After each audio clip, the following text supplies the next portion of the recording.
오늘 혁명과 함께하는 정책토론 4월달 모임이고요. 4월달 주제는 총선 평가와 새로운 노동자 정치 세력화입니다.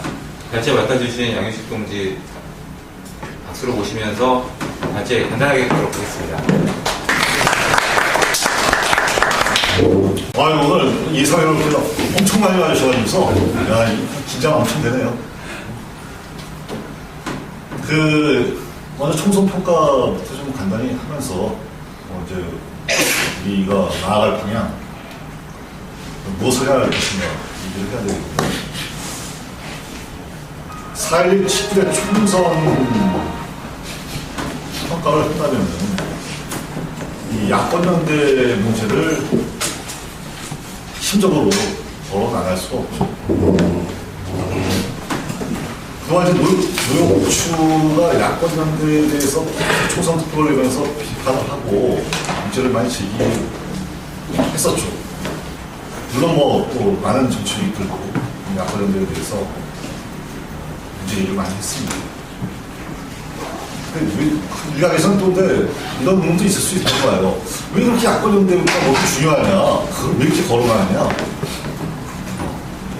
사실 어쨌든 지금 투쟁 일선에 있는 노동자들, 투쟁하는 노동자들 사이에서 그런 야권연대 문제가 법에 거론되고 있지는 않죠.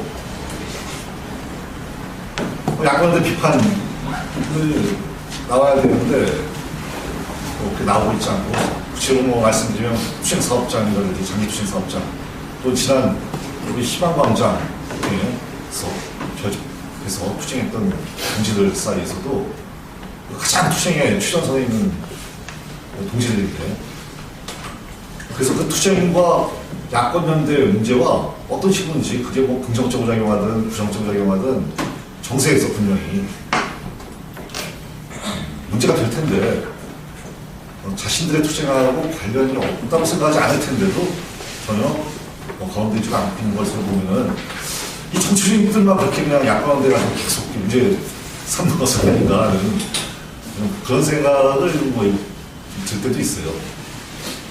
그런데 제가 볼 때는 투쟁하는 동지들, 또 투쟁의 최전선에 서 있는 동지들이 야권연대가 중요하지 않다, 또 야권연대가 문제가 되지 않다라고 생각해서 하기보다는 일단 정치 문제하고 투쟁 문제를 연결시키고, 그것도 그 정치 문제에 대해서 관여, 개입하는 그런 입장을 제기하고 이런 것에 대해서 되게 이제 좀 소극적이랄까, 또 수줍다랄까, 이런 이제 문제가 있어가지고서, 또 내부에서 예를 들면 야권연대에 대해서 지지하는 그런 같은 성원들 중에, 같은 전선에 있는 동지들 중에 어떤 동지들은 야권연대 지지하는데 나는 야권연대 벌써 반대하는 입장이다.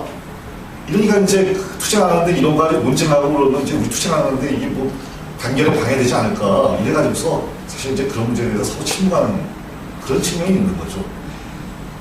그래서 제가 봤을 때 이렇게 투쟁 전선에 각각의 개별 투쟁 전선에서는 야권연대를 지지하는 노동자들도 있고 반대하는 노동자들도 있는데, 대체로는 지금 지형으로 볼 때는 아무래도 야권연대 반대하는, 암묵적으로라도 반대하는 그런 동지들은 소수 대우를 형성하고 있지 않을까, 이런 이제 판단은 들죠. 다시 돌아가서 야권연대 거론하는 이유 딴 거 없습니다. 야권연대가 정세적 규정력을 지금 행사하고 있다. 어떤 의미에서는 가장 강력한 정세적 규정력을 행사하고 있기 때문에, 제가 볼 때는 되게 부정적인데, 그렇기 때문에 이것을 계속 정치적인 문제 삼고 거론하고 있는 것이죠. 어떻게 정세적 규정력을 행사하고 있느냐? 노동운동에서는 민주노총을 비롯해서 각급 노동조합 지도부들을 매개로 해가지고서 규정력을 행사하고 있는 거죠. 또 진보정당은 이제 노동자 정치 세력화로 어쨌든 그 결과물로 민주노동당이 등장했었다가 노동자 정치 세력화 어쨌든 만시창이로 만들었던, 어쨌든 간에 또 객관적으로 민주노동당까지는 어쨌든 노동자 정치 세력화라고 그렇게 간주를 했었잖아요. 그 이런 이제 진보 정당을 매개로 해서 노동자 운동에 현재적 지도력으로 작동하고 있다. 이 점을 일단 뭐 우리가 다 인정을 해야 돼요. 그래서 그 현재적 지도력이 이제 문제가 부정적으로 계급운동을 전진시키는 것이 아니라 그 걸림돌로 또는 자동화 정당과 독립적인 정치를 발전시켜야 되는데 그 자동화 정당의 꼬리로 전락시키는 그러한 방향으로 끌고 가고 있기 때문에 이제 그 부정적이라고 하는 건데 어쨌든 간에 그러한 영향력을 행사하고 있다. 근데 이런 배경은 도대체 뭐냐? 이렇게 그 압도적인 지도력으로 현재 지도력으로 이렇게 작동하고 정세 피현을 행사하는 배경은 동지들도 아시겠지만 조직노동자 운동, 우리나라의 조직노동자 운동이 그동안 민주노조 운동으로 표현된 이 조직노동자 운동이 후퇴를 거듭해왔습니다. 90년대 중반이래 투쟁이 깨지고 또 한편은 노동조합 운동이 개량화, 관료화 이런 문제로부터 계속 제대로 투쟁하지 못하면서 후퇴를 거듭하다 보니까 지금은 이명박 정권에 대한 분노가 하늘을 찌를 듯하고 그 저항도 하지만 그래도 불구하고 그동안은 패배의 기억만 남다 보니까 이명박 정권에 대한 투쟁보다는 이러한 그 선거, 반엠비 선거 심판이라는 거를 통해서 그 이명박 정권에 대한 투쟁의 대신하는 그런 어떤 뭐 대신할 수 있는 그런 것이 되지 않을까라는 그런 이제 쪽으로 형성되어 있는 게 이제 말하면 이제 반응비 심판론이죠. 이걸 통해서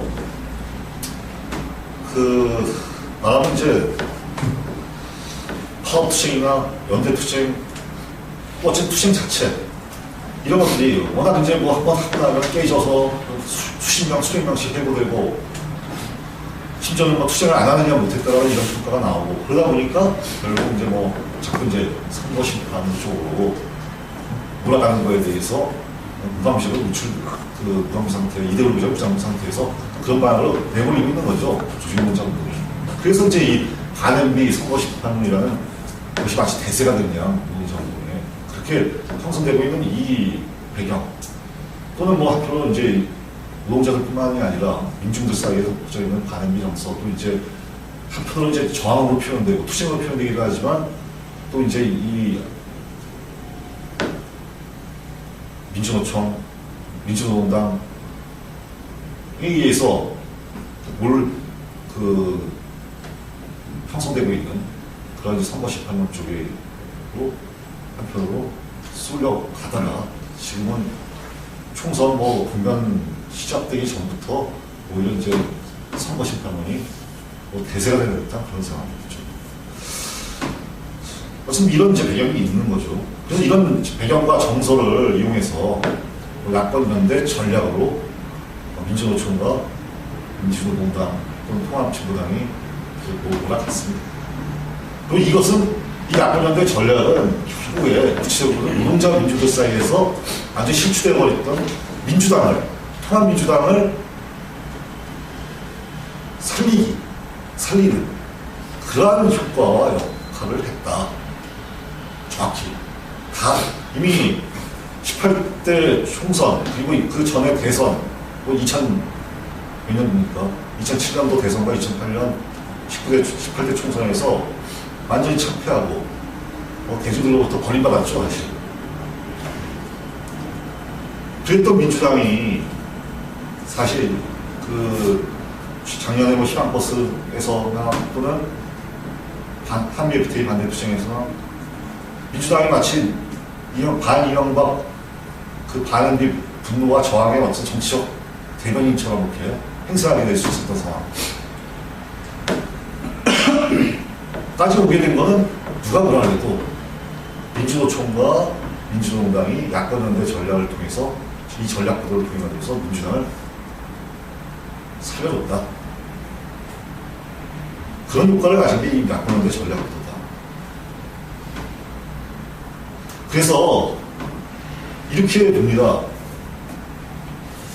우리 정치주의들 사회주의 그 자임하는 정치 동지들도 그 사이에서 야권에 대해서 비판 많이 하는데 야권한테 전술이라고 이렇게 용어를 쓰는데 야권은 전술 아니다. 그거는 전술 수준이 아니라 아주 체계적이고 일관되게 추구해온 민주노총과 민노당에 의해서 추구해온 전략이다. 전략적 시급의 그러한 노선이다. 자, 민주당 중심의 그 민주연합 공동정부를 목표로 하는 그러한 전략입니다. 일시적인 선거상에서 한시적으로 연합하는 그러한 전술을 넘어서 이런 전략 구도화에서 진행되는 것이기 때문에 각각의 개별의 그러한 전선들 또 전술적인 현안들 이런 부분들은 이 전략화에 다 종속되고 포섭되고 그 전략 목표를 위해서 다 공모해야 되는 그런 걸로 배치되는 것이 되어야 된다는 그런 입장을 가지고서 이제 이 민주연합 전략, 야권 연대전략을 추구하고 있기 때문에 전술이라고 얘기하는 것은 잘못 보는 거다. 마치 그래서 올바른 야권 연대가 있고 전술적으로 좀 몰입가 되는 예를 들어 물리적인 야권 연대가 있어서 가지고서 그거를 올바로 바로잡아가지고 계급적인 야권 연대나 올바른 야권 연대를 추구하면 되는 것처럼 이렇게 한다고 얘기하는 거는 제가 볼 때는 그건 내가 하면 목에 쓰고 나면 불륜이다 수준밖에 안 되는 얘기죠. 목을 메고 있다. 민주노총과 통합진보당이 야권인데 그래서 노회찬 통진당 대변인이 총선 끝나고 나서 조중동이 그 민주당이 통합진보당에게 계속 끌려다니고 있다 이렇게 하고 있는데 끌려다니면 우리가 끌려다니지 통합진보당이 우리가 끌려다니지 민주당이 끌려다니겠느냐 이렇게 얘기하면서 야권연대의 진실을 무심코 발설을 해버렸어요. 뭐냐면 끌려다니더라도 무조건 가야 된다 야권연대는 이것이 통진당의 입장이라는 거죠. 민주당과 함께 공동정부 만들 때까지 그리고 공동정부 구성에서 계속 그 공동정부 하에서 어쨌든 간에 이 서로 공동으로 정부를 운영하고 그래서 이후에 또 정권 재창출 이런 것까지 가겠죠. 그러기 위해서 그 야권연대를 운영하는 과정에서 일시적으로 전술상에 문제가 생기더라도 그런 것 정도는 토를 달지 말고 묻지마. 야권연대로 해야 된다는 그래서 야권연대는 그 자체로 묻지마 야권연대지 묻지마 아닌 야권연대 그런 거 없다는 거죠. 나는 계급적인 야권연대 무슨 올바른 야권연대 이런 게 없다는 거죠. 그런데 왜 그런 마치 묻지마 야권연대가 문제고 원래 야권연대는 할 수 있는 건데 괜찮은 건데 이렇게 상정하고 주장하는 동지들이 그런 입장들이 나타나는 이유는 이런 문제가 있다는 거죠. 민주대연합, 야권연대 또는 과거의 어떤 운동에서는 인민전선이라고 표현했는데 그 자본과 계급의 한 분파에 대해서 다른 분파와 손을 잡고 그 분파와 연합해서 이제 싸운다. 예를 들면 국공합작 이런 것도 있었고 중국에서. 그 다음에 과거 1930년대 프랑스와 스페인에서 그 당시 스탈린주의 공산당들이 했던 인민전선 전략이라는 것이 있었는데 그대로 전략이 있죠. 처음에는 한시적인 전술이라고 얘기했는데 실제로 이제 그 적응하게 한 분파와 연합하는 과정에서 적응하게 그 분파에게 계속 끌려다니는 또는 어떤 의미에서 의식적으로 지금은 이 적응하게 한 분파와 연합을 넘어서는 수준의 그런 투쟁을 해서 안 되기 때문에 그런 상황이 먼 미래에 올 때까지는 계속 이렇게 끌려다닐 수밖에 없다. 그래서 중요한 거는 가장 주적인 적응하기의 반독적 분파라고 상정되는 그런 부분. 예를 들면 한국에서 이제 이명박 정권, 한나라당 이렇게 주적론으로 내세워서 그 주적이 이명박 정권과 새누리당이 완전히 타도될 때까지는 계속해서 민주당과 손을 잡아야 된다. 이런 의미에서 이제 묻지마. 야권인데 묻지마 민주대연합 전략이 된다는 거죠. 그래서 이런 이제 전략적인 노선을 가지고 있는 그러한 세력들의 경우는 지금 통칭당이나 민주노총이 하고 있는 야권연대는 한시적 조건적으로 이렇게 해야 된다는 하면은 그러면서 일정 정도 이제 그 같이 하는 민주당에 대해서 폭로 타격도 하면서 그렇게 하면서 이제 전술적으로 운영을 해가야 되는데 그 지금 민주당과 통진당은 완전히 묻지마로 하고 그냥 완전히 끌려다니기 때문에 문제다라고 하면서 그래서 전술적으로 올바른 야권연대를 해야 된다라고 주장하는 거죠. 그런데 막상 해보면은 지금 통진당한테 그런 얘기 하면은 통진당이 하이고 참 당신들이 한번 해보십시오. 그런 계급적 야권연대가 된다. 올바른 야권연대 기시 마십시오. 이렇게 얘기할 겁니다. 왜? 그렇게 하다고서는 통진당 의민주의 정당이 의석을 차지하기 위해서 여기다 목을 메고 있는데 그리고 끌려다니면서라도 계속해서 야권연대를 해야 되는데 뭐 폭로 타격을 하면서 한다. 이렇게 이제 그 말도 안 되는 얘기 하지 말라는 정신 차리라는 그런 얘기가 나오는 거죠. 어쨌든 뭐 조금 몇 개로 샜는데 그게 뭐 중요한 얘기가 아닌데 하지만 이런 야권연대 전략이다. 그래서 다른 개별전선이나 다른 모든 투쟁들이 다 여기에 종속돼야 된다고 그렇게 몰아가려고 하는 전략이라는 걸 봐야 된다. 이것이 야권연대의 진실이다.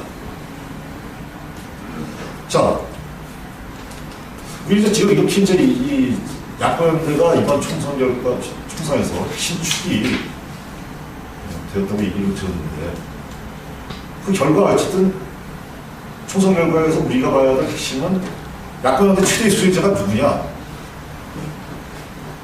총선 4일 총선 끝나고 나자마자는 많은 이쪽 진보 진영이나 뭐 좌파 사이에서는 통합진보당이 최대 수혜자였다.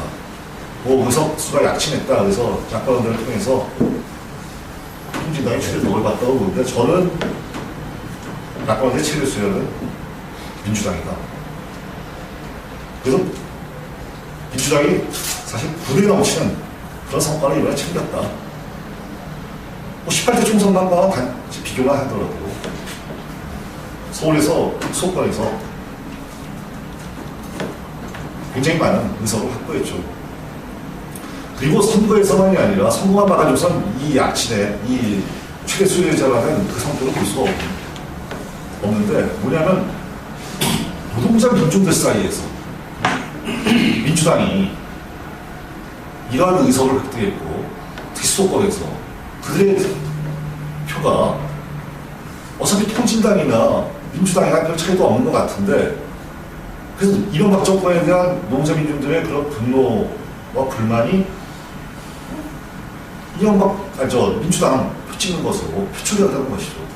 그리고 선거에서만이 아니라 대중투쟁에서 민주당이 야권연대를 등에 업고 대중운동에 영향력을 미치고 개입하고 구체적으로는 뭐 한미FTA 반대투쟁 희망버스 운동 여기서 연단에 당당하게 올라와가지고서 민주당 뭐 지도부들이 상당히 올라와서 발언하고 그래서 마치 노동자 민주들의 반이명박 분노의 정치적 대변인처럼 이렇게 행사하게 되는 이러한 상황, 선거만이 아니라 투쟁에서도 대중투쟁에서도 이러한 상황이 바로 야권연대의 최대 덕을 본 게 민주당이라는 증거죠. 완전히 2008년 촛불투쟁에서는 민주당이 심의 대열에 얼씬거리지 못했습니다. 그게 실추했던 민주당입니다. 그런 면에서 이번 선거로 나타난 건 선거 의석수만이 아니라 선거 결과만이 아니라 선거 총선 때 오게 될 때까지 작년부터 쭉 이 과정에서 볼 때 야권연대의 최대 수혜자, 야권을 통해서 가장 덕을 많이 보고 민주당이 그리고 무석스럽게 그 과분한 성과를 챙기게 된 걸로 나타납니다.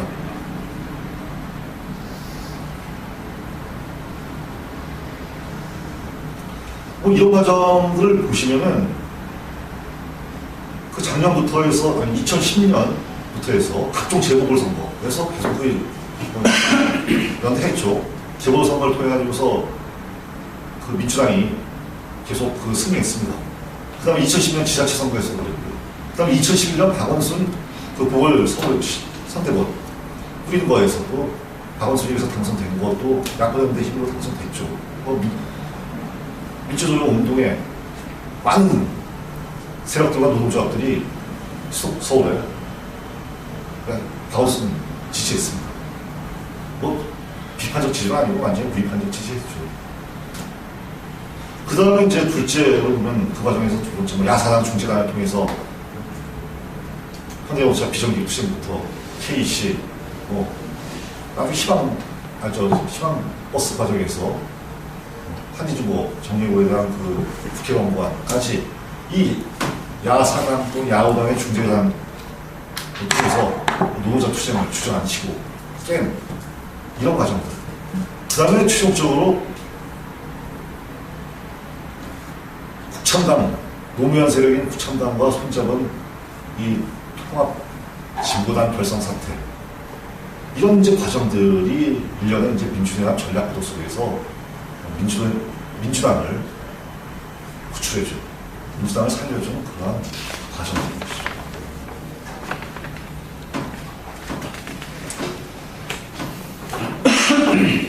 자, 이러한 이제 총선 결과 여러 부면에서, 부위에서, 여러 측면에서 평가하고 판단할 수 있을 텐데, 제가 볼 때 이제 이 평가 지점에서 중요한 건 결국 야권연대 통해서 민주당이 어떻게 살아나고, 통합진보당은 사실상 민주노총과 함께 이 민주당이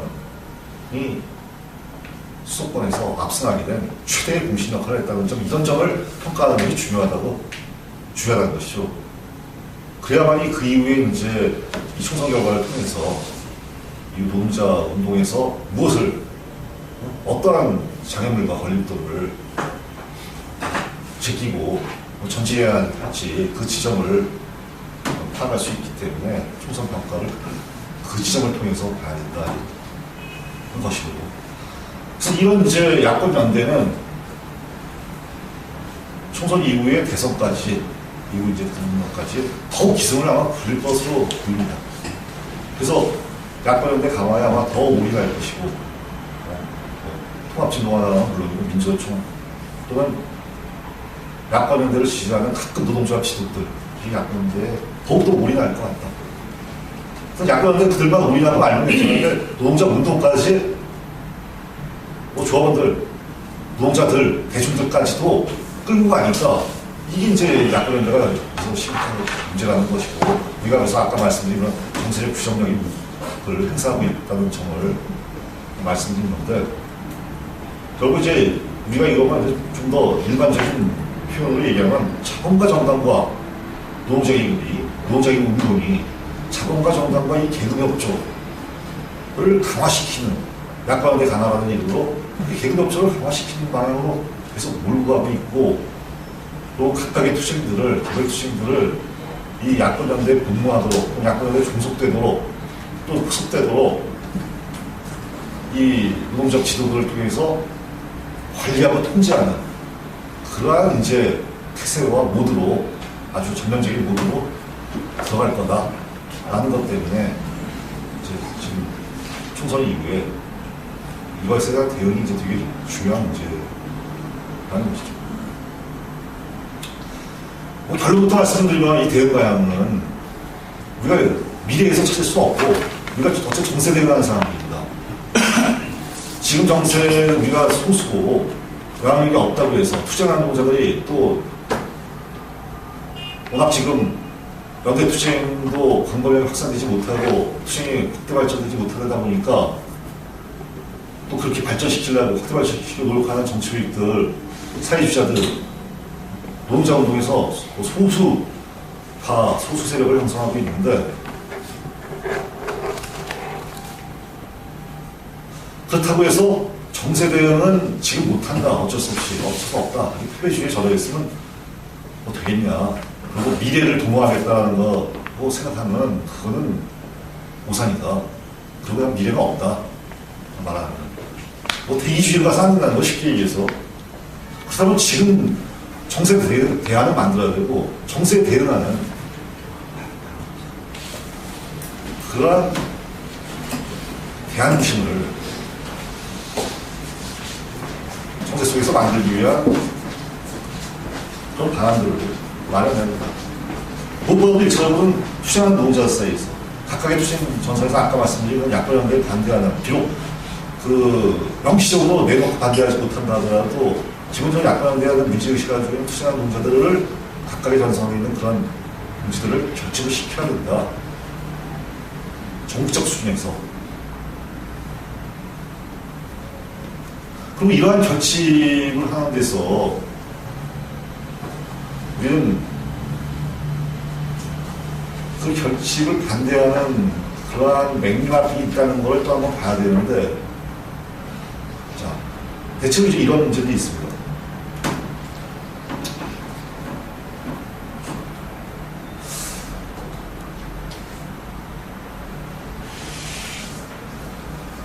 우리가 노동자 참가단을 통해서 이 야권연대에 반대하는 투쟁하는 노동자들의 그러한 이제 대안 지도력을 만들기 위한 그 초동 주체로 가야 된다라는 그러한 주장을 하고 노동자 참가의 진로를 그렇게 이제 제안을 했었는데, 다른 동지들은 이제 이 부분에 대해서 총파업 투쟁을 통해서 그 문제를 해결해야 된다.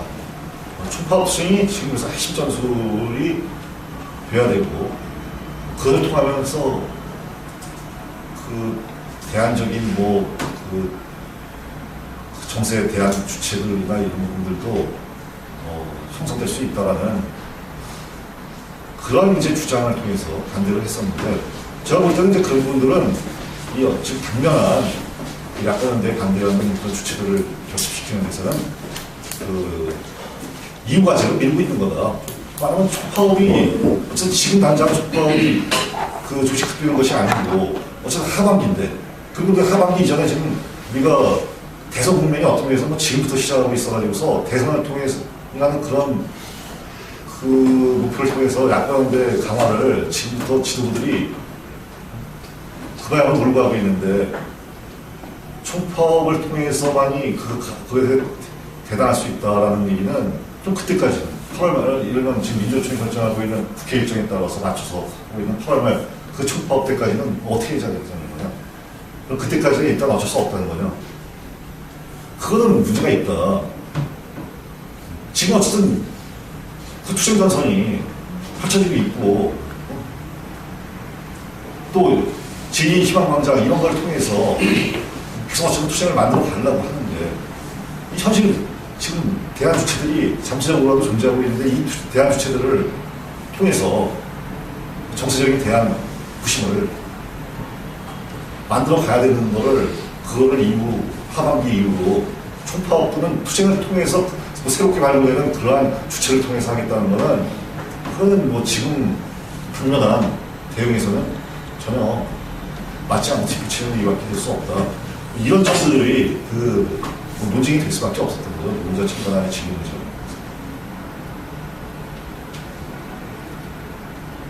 아까 말씀드린 것처럼 야권연대는 현지적 지도력으로, 노동자운동의 현지적 지도력으로 작동하고 있습니다. 그래서 정식화시켜서 그 조심고의 지금 필요한 국민 과제를 말씀드리면, 정치 총파업 이전에 지금 진행되고 있는 각각의 전선에서 야권연대에 반대하며 투쟁하는 소수파 대한 주체들이 분명히 존재한다. 이 현 개발 투쟁들을 야권연대에 대단한 전국전선을 모아내는 것 없이는 우리가 만들려고 하는 실질적인 총파업, 아래로부터의 총파업, 과연 형식적인 총파업 말고 그러한 총파업이 과연 가능하겠느냐, 이런 질문에 대해서 한번 답변해 보라는 거예요. 그거를 총파업 그 자체 속에서 만들 수 있다고 말하는 거는 그럼 지금 어쨌든 전개되고 있는 투쟁들 또는 현안이 걸려서 투쟁을 준비하고 있는 그런 투쟁들과 촉파업의 관계는 8월 말 촉파업의 관계는 어떤 관계냐? 과연 그럼 그런 이 투쟁과 지금 진행되고 있는 투쟁들과 별개로 해서 분리된 채 그 실질적인 촉파업이 가능하겠느냐? 현장에서 지금 열심히 조직한다고 실질적인 촉파업을 할 수 있다?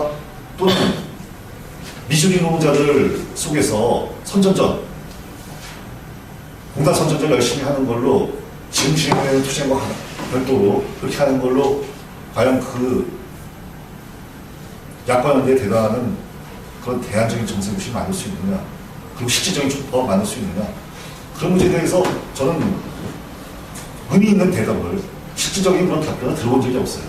그냥 촉파업 자체가 해결책이다.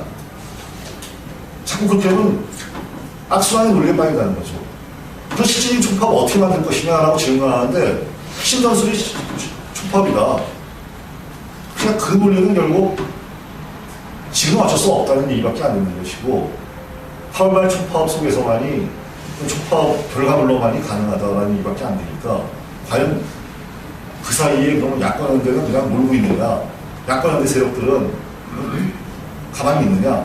아마 8월 말까지 아마 이미 대선을 목표로 해가지고서 정세를 완전히 다 주도하는 그런 상황으로 만들어갈 수도 있을 것이고 무엇보다도 촉파업 자체를 야권연대 강화하는 그런 들러리형 촉파업으로 그러니까 야권연대 강화하는 수준으로만 야권연대의 그런 위상과 권위를 높이는 수준으로만 적절히 통제하는 그러한 촉파업으로 몰고 갈 텐데 지금부터 대당하지 못한다면 야권연대 대당하는 구심을 만들지 못한다면 그 대당하는 정치적 정치전선을 만들지 못한다면 그렇게 갈 텐데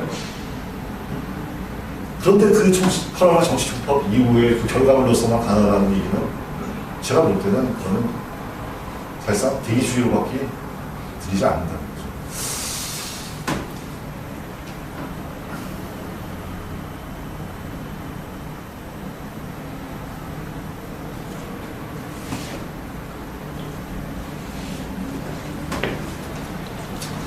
그러면 이 지금 계속 말씀드리는 야권연대에 대당하는 대안적 정세구심은 도대체 이게 대충 무슨 말인지 알겠는데 구체적으로 그거 어떻게 만들어지고 그 성격을 지금 우리가 뭐 혁명정당 만들자 새로운 노동자정당 건설해야 한다, 새로운 노동자 정치세력화 해야 된다 이렇게 얘기들 하는데 너도 나도 다 하는데 그거하고 어떤 연관이냐? 이 대안적인 정세구심 또는 정세적인 대안 지도력 얘기하고 있는데 이 문제는 이제 어쨌든 뭐 해명을 해야 될 것 같아요. 그런데 이제 이 부분에 대해서 생각하기 위해서 이런 문제가 또 하나 제기되는데 그러한 정세적인 대안 지도력 문제는 결국 혁명정당 건설하는 것을 통해서만 되지 혁명정당과 아닌 당이 아닌 그러한 뭐 투쟁하는 노동자들 사이에서 그런 소수 야권연대 반대하는 수준의 소수를 모아가지고서 그게 대안 지도력이 되냐? 그게 혁명당의 그런 성격이 될 수 있느냐? 또는 진정한 노동자 정당의 그런 지도력을 발휘할 수 있느냐? 이런 문제를 제기하고 있어요. 저는 그렇게 볼 때 이제 그 부분은 당이라는 문제하고 지금 당면하게 대응해야 되는 그 정세적 대안 지도력 문제를 정말 형식적으로 대립시키고 있다. 마치 당 건설 안 하면은 그러한 정세적인 지도력 같은 건 지금 할 수 없다. 이렇게 들리거든요. 근데 그렇게들 이게 제기한다면 그건 사실상 또 다른 대기주의의 한 형태라는 거죠. 그러면 지금 당은 당장 안 된다. 왜냐하면 주체가 없기 때문에. 그래서 뭐 총파업 시행 같은 그런 속에서 결과로서 새로운 주체들이 발굴 육성되고 그런 세력들이 중심이 돼서 혁명적 노동자당이 만들어질 수 있는데 그렇기 때문에 지금에는 그러한 혁명정당은 주체가 없어서 못 만들고 그렇다면 야권연대가 행사하는 그런 압도적인 정세규정력에 대항해서 대안 지도를 가지고서 앞받아치고 투쟁을 위해서 이끌고 갈 수 있는 그러한 세력은 없다고 한다면 결국 그 얘기는 강화할 때까지는 진정한 노동자가 건설될 때까지 혁명적 노동자가 건설될 때까지는 어쩔 수 없다. 계속 약관하는데 대단할 수 없다. 그 투쟁이 결국 약관을 주심으로 가는 거는 불가피하다는 얘기밖에 안 되는 논리가 되는 거죠. 그게 바로 패배주의고 사실 대기주의라는 거죠. 은폐는 패배주의죠. 말은 뭐 혁명적 원사를 쓸 수 있을지 모르지만 직접적인 정세에 많이 보이는 야권연대가 지금 행사하고 있는 그런 정세력 그 주동력이라는 게 압도적인 규정력이라는 게 보이는데도 불구하고 그거에 맞서서 없다면서 혁명적 노동자 선언적으로 얘기하는 거는 과연 그것이 과연 지금 분명한 그런 지도력 다툼으로 작용하는 것이냐, 지속 다툼을 하겠다는 것이냐, 이런 문제에 걸린다는 것이죠.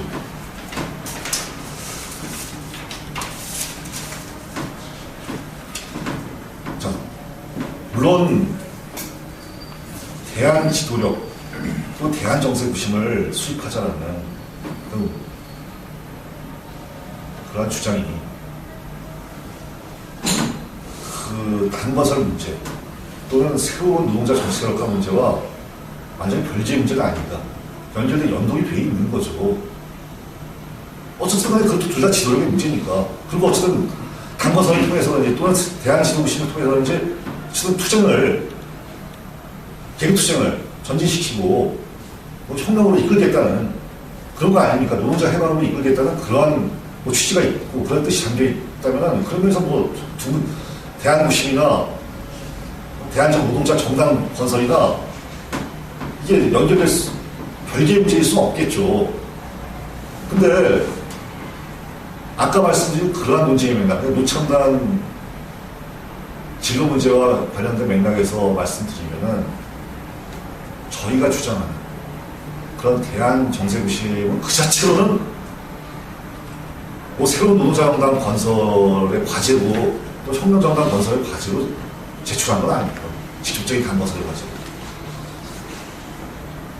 말하면 이런 거죠. 지금 당면 정세 대응이 긴박하고 절박하니까 그리고 이 지금 당면 전개되고 있는 이 투쟁 기술이 뻗어나가지 못하고 특히 약관대에서 계속 억눌리고 이러한 상황 또는 엉뚱한 방으로 이끌리는 이러한 상황에 대해서 당면 대응을 해야 되기 때문에 이 대안적인 정세구심을 얘기하는 것이지 뭐 단건설 하자 단건설 이렇게 하자 뭐 이런 논리로 또는 그 취지에서 제기하는 것은 아니라는 거죠. 연관이 되겠지만 그래서 이 문제를 가지고 자꾸 당을 들이대가지고서 뭐 당 문제와 자꾸 대립시키는 방식으로 대한지도력 구심 문제를 그렇게 문제로 끌고 간다면은 그거는 건설적인 그런 결론이 나올 수 없고 자꾸 이제 논리적인 그런 뭐 수준에서만 논쟁이 되기 때문에 이 문제의 이 맥락을 좀 정확히 해야 되겠다 말씀드리는 건데 그래서 우리가 이 대한 지도력, 대한 정세구심 문제는 당이냐 아니냐 하는 그런 정책 문제로 접근해서는 안 되고 1차적으로 그리고 지도력 다툼의 문제이기 때문에 정치적 내용의 문제로 접근해야 된다. 그럼 물론 조직 문제가 관련되겠지만 뭐 건설 경로라든지 이런 문제가 관련되겠지만 그럼 그 다음 문제다. 이런 정치적 기치의 문제, 야권연대에 대단하기 위해서 가장 중요한 건 어쨌든 그런 정치적 내용의 문제인데 정세에 대한 그러한 그 전술 문제 또는 이 전술 문제가 그 일관되게 가기 위해서 그것의 상위적인 그런 전략과 원칙, 당령의 문제 이런 문제에 대한 지금 어쨌든 간에 모든 현안들이 비정규 철퇴 문제 또는 뭐 일자리 문제부터 청년실업 해소 문제부터 해가지고서 그 민영화 반대 그 다음에 야간노동 철폐 사내하청 폐지 문제 나아가서 재벌 문제 그 다음에 정부 구성 문제 대선에서 정부 구성 문제 자본가 정당과 연합하는 그런 자본가 열정 구성할 것이냐 아니면 노동자 정부를 구성할 것이냐 이 문제 뭐 대선 문제로 끝나는 건 아니지만 어쨌든 그 이후까지 이런 문제에 대한 대안 지도력을 제출해야 된다는 거예요. 대안 정세부심이라면 이러한 대안 지도력을 구성하는 그런 정치적 내용의 문제, 말하면 전술과 강령의 문제, 전략 문제, 이런 문제 없이 그냥 조직 형식의 문제로 뭐 어떻게 건설할 것이냐 이런 문제로 1차적으로 접근해가지고서 그거는 결코 대안 지도력을 건설할 수 없고 대안 지도력을 건설하려고 하는 또 지도력 같은 걸 하려고 하는 그러한 자세하고 좀 미가 어렵다. 그래서 이제 이런 통신지적으로 접근하는 것이 아니다. 지도력 문제를 강의해야 한다. 그런 얘기를 드린 건데 만약에 그렇지 않고 정치적 내용 없이 그냥 형식 문제, 건설 공론 문제로 접근하면은 이게 이제 결국에 가서 또다시 투쟁을 통한 단건설 토대 구축론 또 새로운 주체 육성 발굴론 이런 대주의로 계속 빠지게 된다는 거예요. 그냥 그런 당의 주체가 있느냐 지금 그런 세력이 있느냐 뭐 압도적인 규정력 행사하고 있는 야권연대 대단할 수 있는 그런 주체들 있냐 조직이 있냐 조직들 있냐 이렇게 접근하게 된다는 거죠. 근데 정세가 과제에 충실하려고 하면은 그렇게 이제 정치적 내용부터 분명히 재벌에 대해서는 야권연대가 재벌개혁 뭐 무슨 그 원청과 하청 사이에 그런 이제 뭐 부당거래 금지부터 해가지고서 뭐 그 문화발식 경영 뭐 이런 것들을 해소하는 그런 이제 재벌개혁 방향 그거는 네 대안이 아니다. 지금 재벌이 뭉쳐지고 있는 산업유보부터 해가지고서 재벌 대기업들을 몰수하고 국유하는 것으로 가야만이 비정규직 문제부터 해서 청년시험 문제 해소할 수 있는 유일한 방안이다. 이런 문제를 이렇게 치고 나가야지 그렇지 않고 자꾸 뭐 건설 경로 형식 문제 이렇게 해서 지도력 같은 문제를 그런 문제를 접근한다고 하면 답 안 나온다는 얘기죠.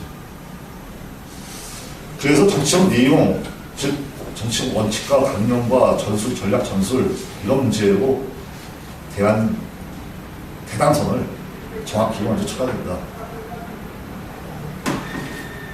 대기주의로 빠지지 않기 위해서 라는 얘기죠. 그 다음에 이제 이와 관련돼서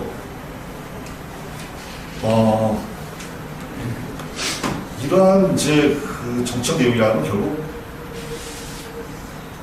정세의 지침이 될 수 있는 그러한 노동자 행동 강령 같은 형태로 제출이 돼야 된다.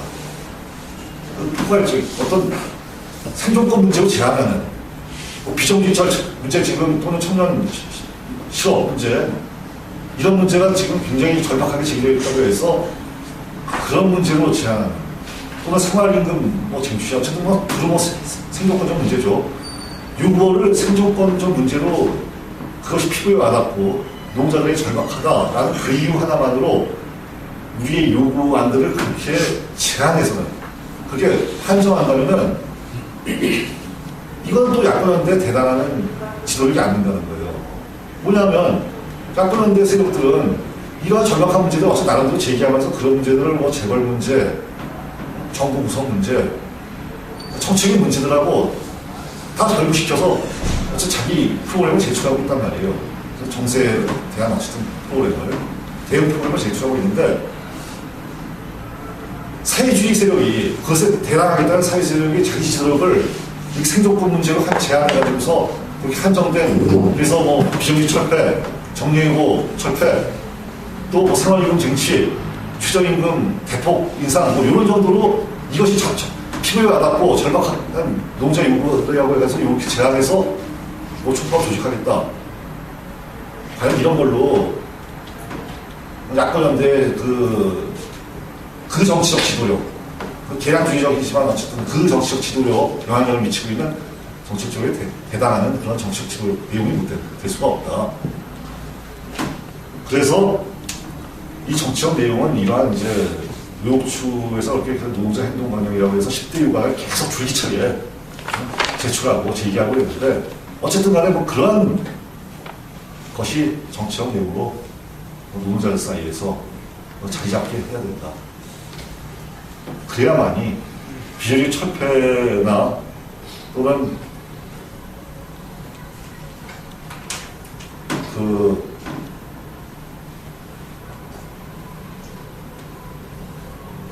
청년 실업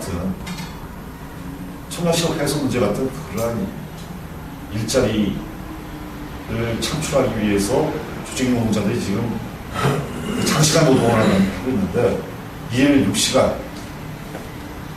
그 다음에 주 30시간으로 노동시간을 대폭 낮춰가지고서 낮추는데,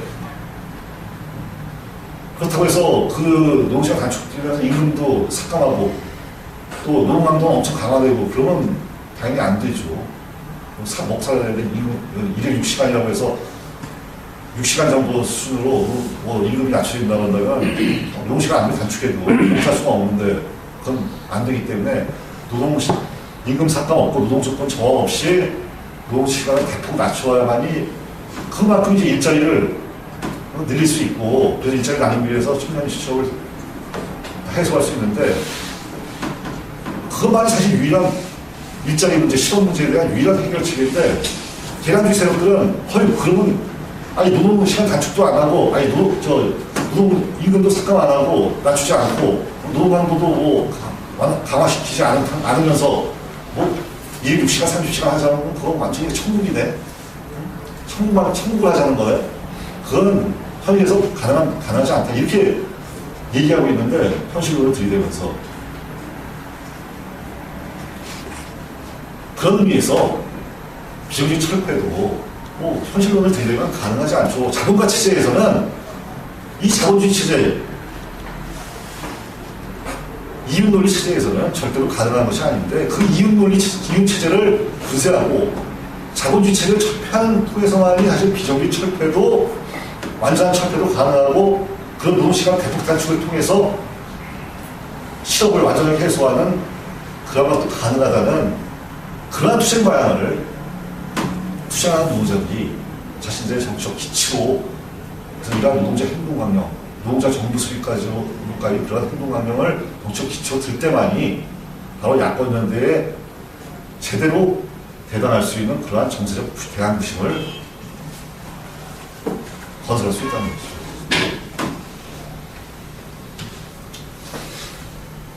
그래서 아까와 같은 그러한 몇 가지 생존권적 요구로 의지를 확장해서는 절대로 그 대한 지도력을 건설할 수 없다.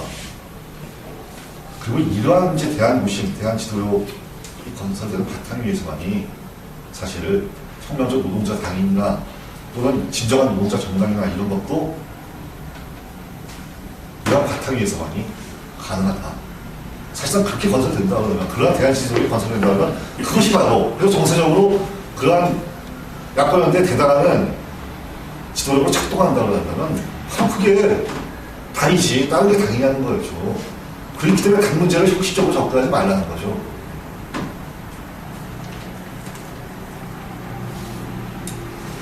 자, 여기서 이제 끝으로 마지막으로 지금 새로운 노동자 정치 세력화 문제, 또 새로운 노동자 정당 건설 문제를 이 문제와 연관해서 말씀을 드려야 되겠는데, 이 문제 얘기하려면 이제 진보신당 얘기를 좀 안 할 수가 없습니다.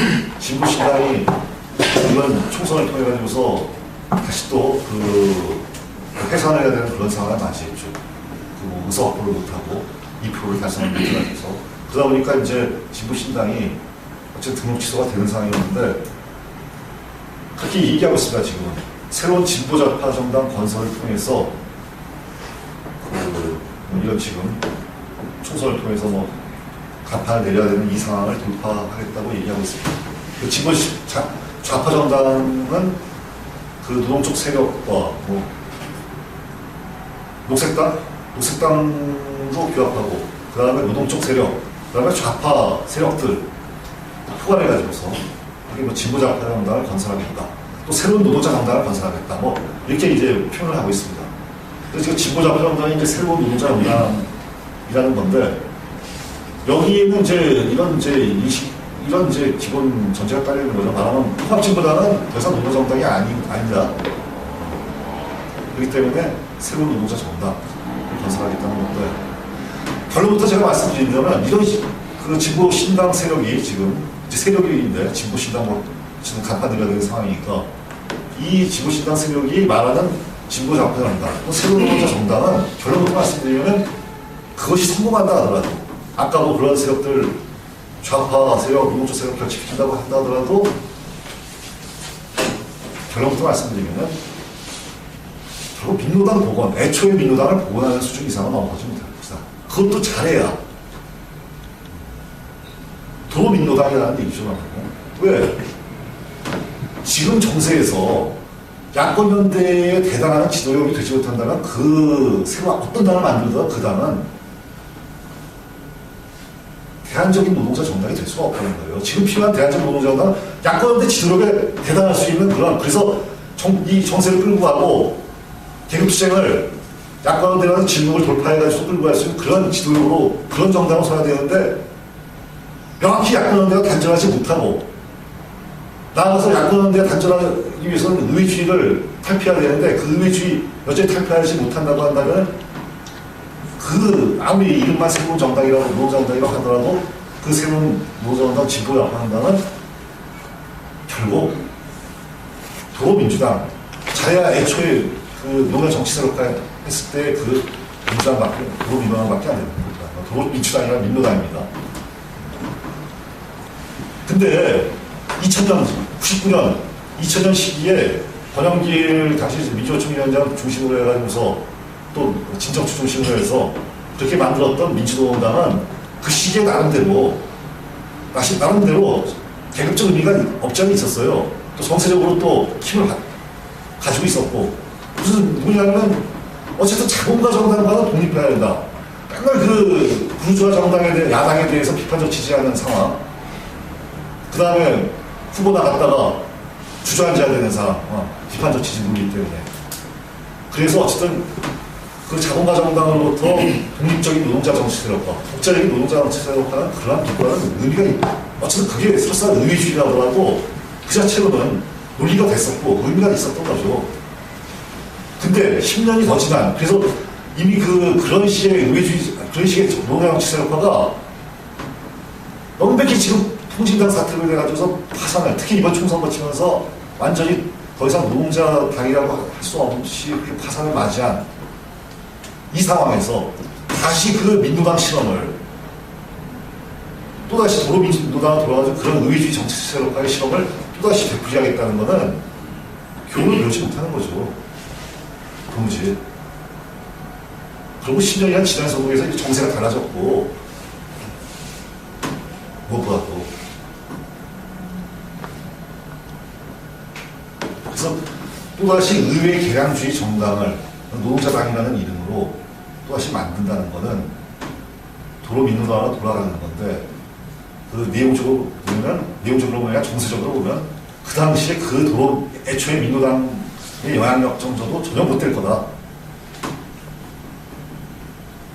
그렇기 때문에 아마 그 민노당이 만들어져 가지고서 이번에 통진당 사태로 최종 파산한 정치세력 노동자 정치세력가 최종 파산하는데 10여 년이 걸렸다면 그 새로운 좌파 진보 좌파 정당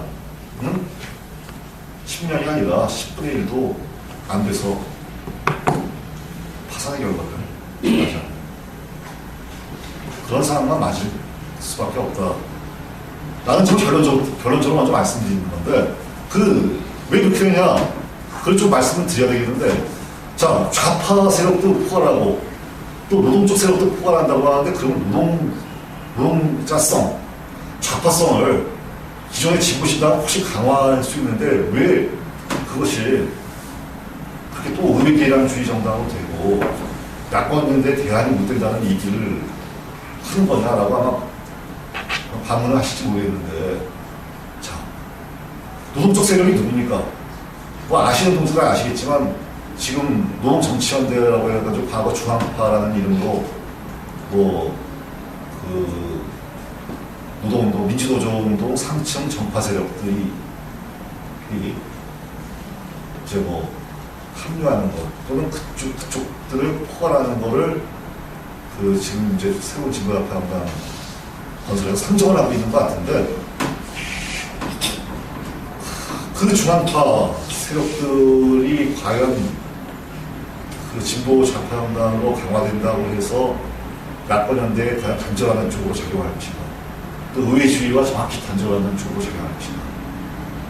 기존에 해왔던 활동이나 공선을 보면은 그 동지들, 그 진영들 자신들이 의회주의 세력인데 무슨 노동 쪽이라는 이름으로 노동 쪽을 포괄한다는 이름으로 노동성을 강화한다고 해서 의회주의와 단절하는 그러한 방향으로 작용할 것 같지가 전혀 않다는 것이고, 두 번째는 좌파 세력을 포괄해서 또 강화한다고 하는데 좌파 세력 누굴 얘기하는 겁니까? 뭐 아는 분들 다 알지만 3.5위 노동전선 포괄하겠다는 얘기인데, 그래서 뭐 3.5위 노동전선에게 뭐 진보좌파 연석회의가 이런 걸 통해서 뭐 제안도 하고 있던 걸로 알고 있는데, 지금 어쨌든 형식적으로는 3.5위 노동전선에서 정식으로 뭐 진보좌파 신당 같이 하겠다는 얘기 하고 있지는 않지만, 그 진보신당 세력이 상정하는 것처럼 만약 그렇게 된다고 한다면, 그게 뭐 같이 합류해서 한다고 한다 하더라도 제가 볼 때는 좌파성이 강화될 것 같지가 않다는 거예요. 왜 그러냐면은, 자, 진보 좌파 정당이 창당하면서 야권연대에 단절하려고 한다면은, 그것이 야권연대에 단절한다 이래야만이 그나마 정세적으로 유의미한 세력이 될 텐데, 최종 실천은 물론 또 두고 봐야 되겠지만, 근데 그러면 야권연대 단절에 관한 거는 단순히 선언만 해서 야권을 반대한다 이거 선언만 하는 걸로는 보장이 안 된다는 거예요. 무엇으로 한동해야하냐면, 일단 창당 시에 최소한 체계적인 강령 속에서 정말 야권연대 단절하는지, 의회주의가 단절하는지, 그런 장소에서 의회주의가 단절해야 된다는 것인데, 그 강령으로, 체계적인 강령으로 일단 담보가 되어야 된다는 것이죠.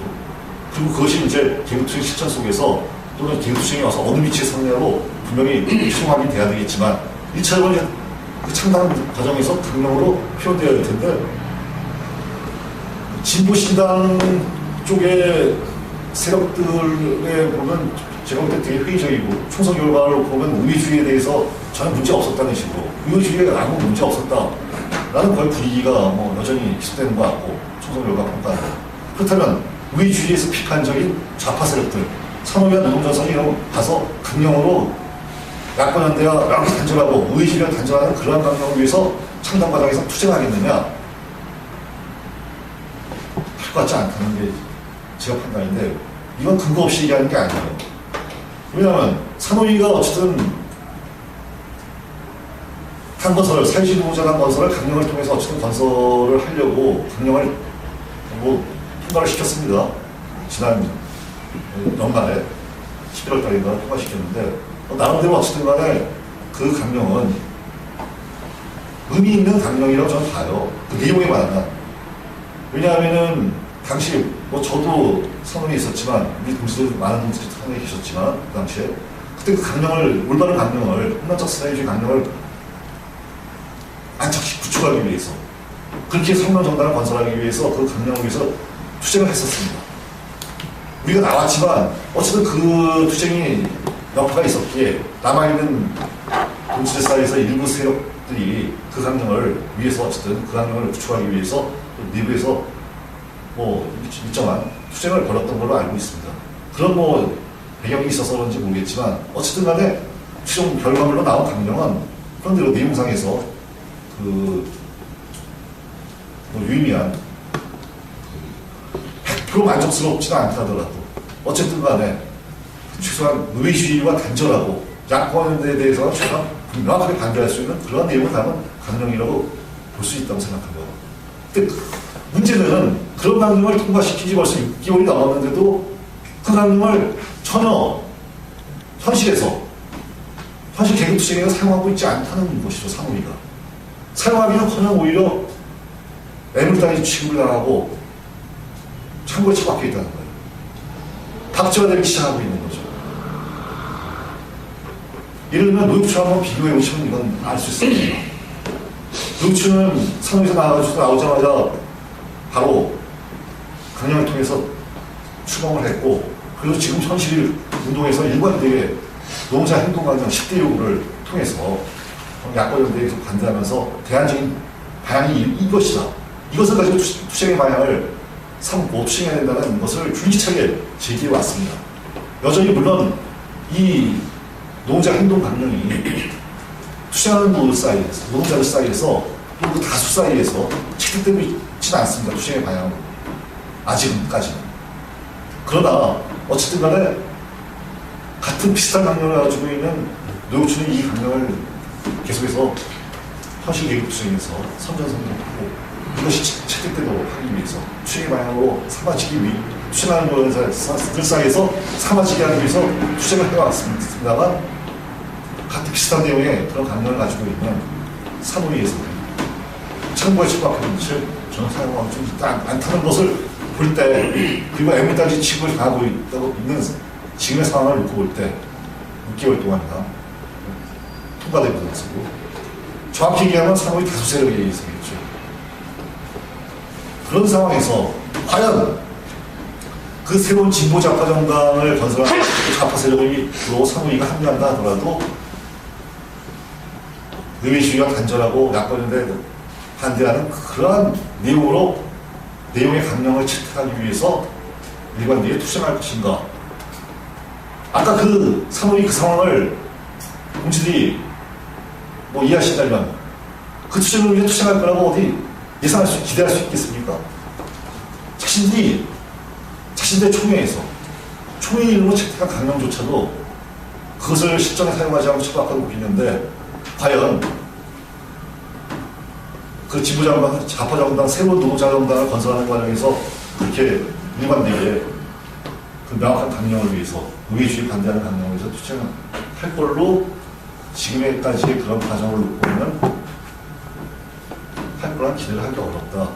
그런 면에서 진보신당 세력들 중심으로 또 거기에 노동쪽 세력, 좌파 세력이 결합한다고 해서 그 새로운 노동자 정당 또 진보 좌파 정당은 결코 외형적으로는 노동자성과 좌파성을 가미하고 강화시킬지 몰라도 내용적으로는 전혀 야권연대에 대당하는 그러한 세력이 될 수 없다. 그러한 대안지도력이 될 수 없을 거다. 그런 면에서 그것은 또 하나의 의회 개량주의 정당으로 잘해야 도로민노당으로 민노당 보고하는 걸로 밖에 되지 않을 것이다. 그러면서 새로운 노동자 정당은 그렇게 건설돼서는 안 되고 다르게 건설돼야 된다. 아까 말씀드린 대로 그런 대안 지도심을 그러한 정치적 내용으로 건설하는 것을 통해서 만들어가는 걸 통해서 바로 새로운 야권연대에 대단한 새로운 지도력은 바로 확립될 것이고 그것이 바로 이름을 당이라고 놓치지 않는다더라도 새로운 노동자 정당의 실제적인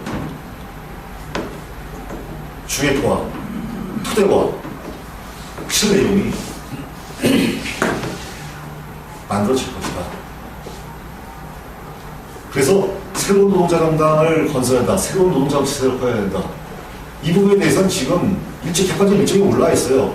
통합진보당이 파산은 어쨌든 새로운 기존의 노동자 정치세력과 완전히 파산을 했고 진보신당도 어쨌든 간에 그 의회주의 정당으로서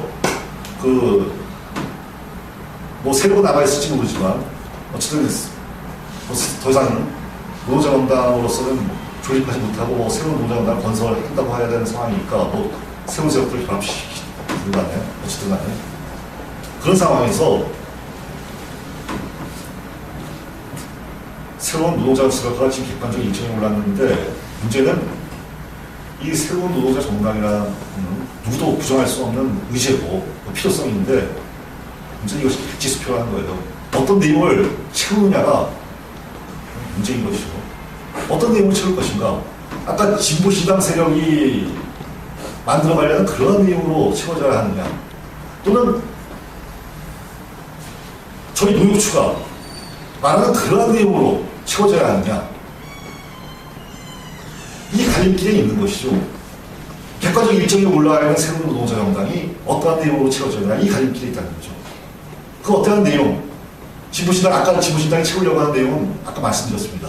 노역추가 채우려고 하는 내용도 부분적으로 말씀드렸으면 다시 말씀드린다면 아까와 같은 그러한 노동자의 행동 강령을 위한 그러한 투쟁, 그 다음에 내용으로는 그런 노동자 행동 강령을 기치로 하는 그러한 내용.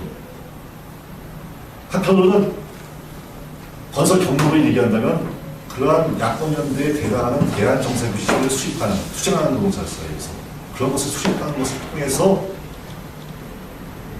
그런 건설 경로를 마련합니다.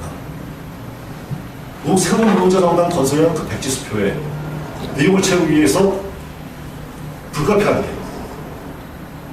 경합될 수밖에 없고, 경합을 할 수밖에 없고, 투쟁할 수밖에 없습니다. 말하면 내용과 경로가 불가피하게 계속 쟁점이 될 수밖에 없는데, 그 내용과 경로를 채택하기 위한 투쟁이 벌어질 수밖에 없다는 것입니다. 노동춘은 10대 행동강령 같은 그러한 내용으로 또 아까 말했을 그 정세의 대한민심을 건설하는 그러한 경로를 통해서 가자고 하는 것이고, 진보신당 세력은 노자 행동강령 그러한 그 의회주의 하는 데서 그런 반자본주의로 급진적인 그러한 내용은 의회주의 하는데 안 된다.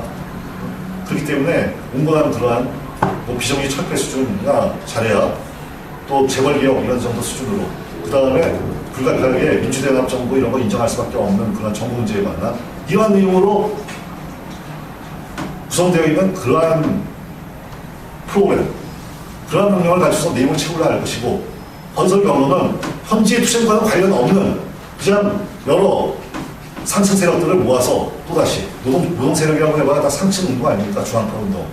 좌파라고 해봐야 정말 혁명적 사회주의 세력을 포괄할 가능성은 없는 것인데, 그러한 세력들을 포괄해가지고서 만들어지는 그러한 경로, 그러한 건설 경로는 전혀 개국투쟁의 현실 대안이 될 수 있는, 가장 투쟁의 최일선에 있는 동지들, 야권연대에 대해서 가장 일관되게 반대할 수밖에 없는 그러한 동지들을 결집시키지 않고서, 그리고 투쟁에 대한, 현실의 개국투쟁에 대한 곧바로 대안이 될 수 있는 그러한 지도력과 당을 만드는 방법이 아니고서, 그러한 경로가 되지 않고서 과연 그 만들어지는 당이 대한 지도력이 될 수 있느냐라는 문제에서 건설 경로도 그것은 틀렸다.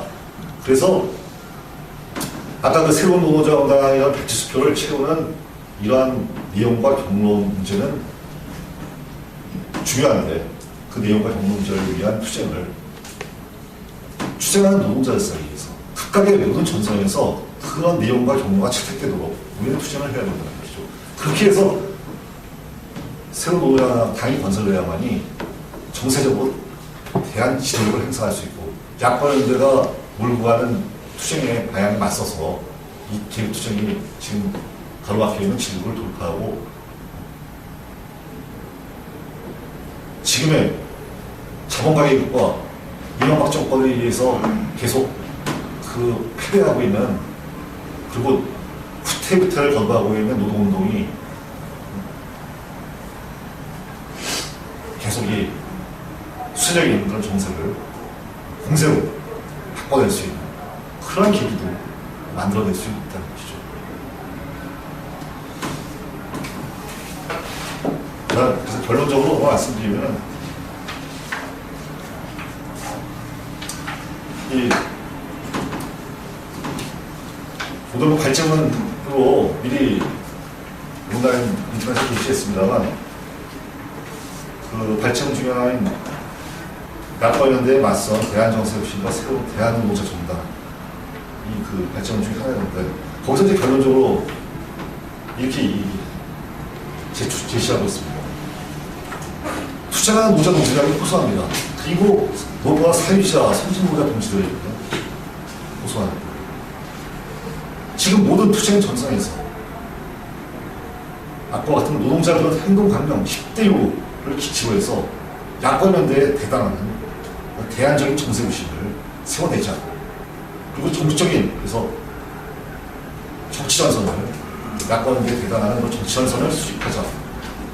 이것을 구체적으로 전국적인 혁명적 소수파 운동의 흐름으로 지금부터 가시화시키는 그런 것을 통해서 대안적인 그러한 지도력을, 야권연대에 맞서서 대단할 수 있는 그러한 지도력의 그 구체적인 흐름들을 만들어내자. 여기에 우리 동지들이 함께 앞장서서 투쟁하자 라고 마지막으로 끝으로 제안드리면서 발제를 마치도록 하겠습니다.